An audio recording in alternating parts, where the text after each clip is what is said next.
Hey, this is the history of Ekumeku movement. Akebulan, the year is 1883. The British made their way in West Africa, in the western part of the Igbo land. British came with arrogance, they came with taxation, they came with intimidation, they came with their weapons.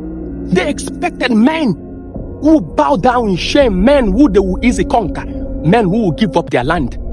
But the British met something that surprised them the most. They did not meet one king, they did not meet an army. The British met a movement, Ekumeku movement.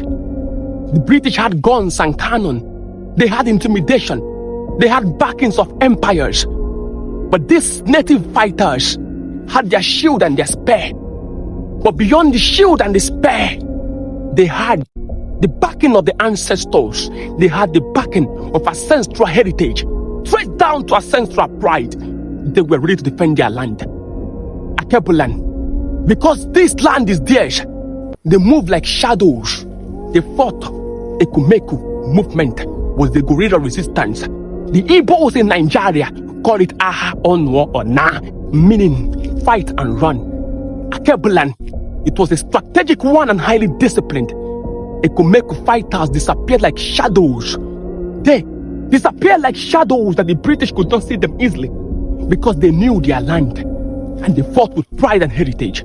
Some of the coordinators were Chief Nwoko of Udumeje Ubuku, Obi Osai of Obashuku, Odobu Anyase of Udumeje Uno, Dibia Ida of Onichulana, Ichie Aheze of Obuluku, Obi Okafo of Owa, Obi Awogite of Ibuza. Akebulan, these were not just names in the textbooks. These were names of men who knew and understood that land was more than just a soil. Men who understood that pride and dignity is worth fighting for. They fought for 31 years, from 1883 to 1914. They fought not because victory was guaranteed, but because surrender was not automatic, because they had to defend their lands. Akebulan, the British later subdue them, but the legacy of the fight still echoes in the history of time, waiting for our children to hear that we were not conquered people in Akebulan, we were people who resisted. Because as long as the lions do not have historians, it is the exploits of the hunters that will be celebrated rather than the bravery of the lion. Akebulan, although the Ekumeku movement was later subdued, but they left a legacy that we were not cowards. Our ancestors were not waiting to be conquered. That is why today in your respective countries in Africa, don't let your brothers intimidate you. Don't let them subdue you into fear.